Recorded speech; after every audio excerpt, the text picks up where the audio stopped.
Hey guys, welcome to Gadgets 360, and today we'll be unboxing a brand new phone from Realme. It is the Realme 7 Pro. So let's quickly take a look at what you get in the box and also first look at Realme's brand new smartphone. Now before we go ahead, don't forget to subscribe to our channel if you haven't, and also hit that bell icon so you're the first to know whenever we push out a new video.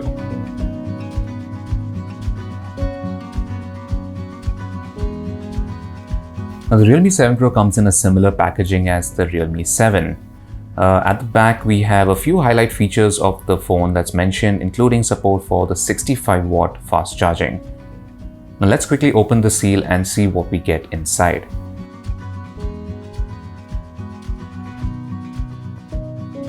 Now we have a little paper sleeve here which has the instruction leaflets and a case.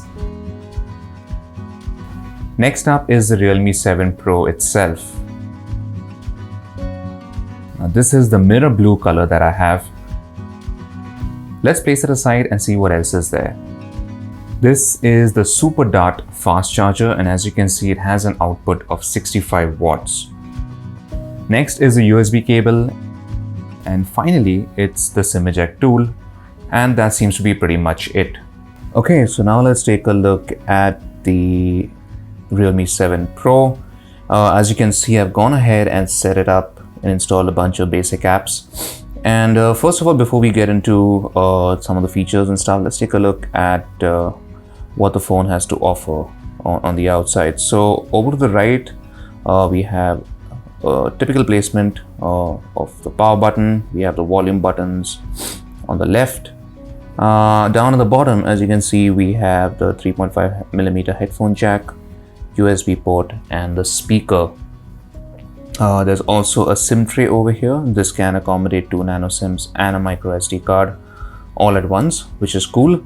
And we'll take a quick look at the finish. So this is something that Realme calls a mirror finish, or a mirror blue color at least, and it's pretty nice. It's similar to what we saw on the Realme 7, except this is a darker, almost navy blue shade, and it's got that similar split design down the side, and it creates these funky patterns when light hits it, which looks pretty cool.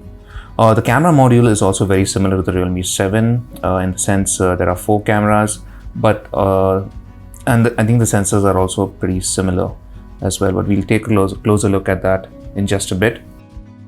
But one thing that's new is compared to, let's say, the Realme 6 Pro, is that the 7 Pro is now actually a bit slimmer and lighter. So the 7 Pro weighs around 182 grams, so it's a tiny bit lighter, and it's slimmer as well at around 8.7 millimeters.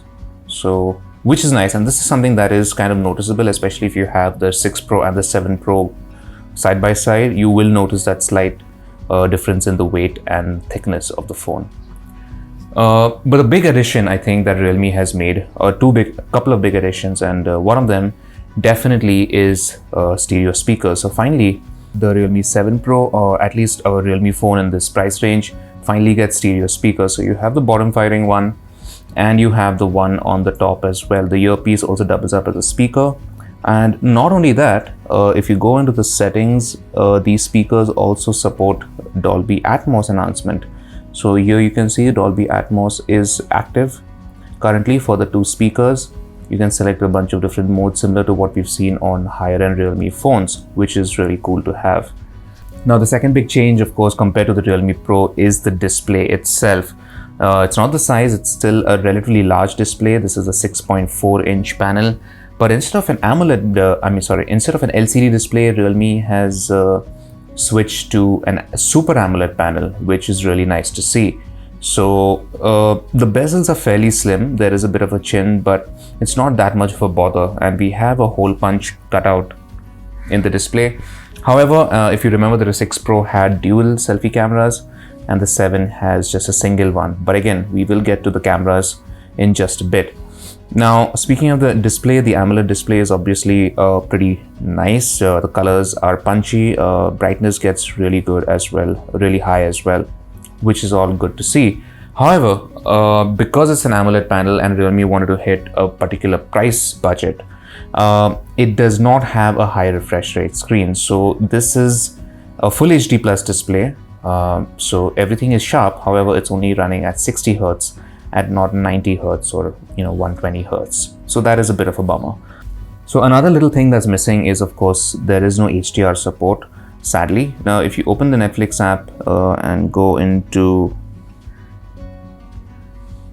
app settings, and we have playback specifications, and over here you can see that it does not have any HDR capability. Again, not a huge deal breaker in my opinion, but again, it's something that would have been nice to have. So let's now switch gears and talk about the processor that's powering the phone. Over here, there's not a lot of change. In fact, it's identical. The Realme 7 Pro is still running on the Snapdragon 720G, which, don't get me wrong, is still a good chip. I don't have any major complaints, but it's just something that if you're expecting a performance upgrade as well from the 6 Pro to the 7 Pro, that's not gonna happen. So performance-wise, I think we should expect very similar results to what we got from the Realme 6 Pro. Now, the 7 Pro is going to be available in two variants. You're going to have a 6GB of RAM and 128GB of storage. And there's also going to be a second variant which will have 8GB of RAM and 128GB of storage. And as you can see, the one that I have here is the higher end variant. Now, in terms of software, of course, this is Realme UI, which is running on top of Android 10. So again, a similar set of features. Game space, you have Realme Lab, where you have some experimental features and stuff like that. So again, very similar. There's not much to talk about on the software front, at least. Now we come to the cameras, which have gotten some big changes. So first of all, let's just start with the front. Here we have a single selfie camera instead of the dual hole punch cutout which we had on the 6 Pro. Now this one is a 32 megapixel sensor. So you should be able to get some good highly detailed selfies, but again, I will be putting that to the test to really see how well it performs. And a quick look at the back, the sensors have also changed when you compare it to the Realme 6 Pro. So gone is the telephoto camera, which is there on the 6 Pro, and instead we have a very similar setup to the Realme 7. So here also the primary camera is still a 64 megapixel sensor, but Realme has switched it from the Samsung GW1 to the Sony IMX682 sensor. Then we also have an 8 megapixel ultra wide. There is a 2 megapixel macro camera, and there's finally a 2 megapixel depth camera. And of course you have the LED flash. So again, I'm a little bummed out that we don't have the telephoto camera, since given this is the Pro model. However, Realme has added a few new features in the camera app. So if you open the camera app and go to video, first of all, you'll see there is a new ultra night mode. Now this should give you brighter footage, I'm guessing, when you're recording in low light. So that's something that I will be testing. And even if you look at the night mode, now some of the features are similar to what we saw on the Realme X3 Super Zoom. You have your tripod mode, you have your starry mode, you have pro mode for the night as well, but you also get a bunch of new filters this time, and these are modern gold, cyberpunk, flamingo. So again, these are some new color filters that you can use in night mode. Again, similar looking filters or similarly named filters to what we recently also saw on Vivo's phones like the X50 series. So again, interesting stuff. Definitely will be checking that out when I'll be doing the full review as well. Now, a couple of other things that I want to go over before we wrap up this first look video. You do get an in-display fingerprint sensor because this is an AMOLED display. So as you can see, there is an always-on display as well as an in-display fingerprint sensor, which seems to work decently well.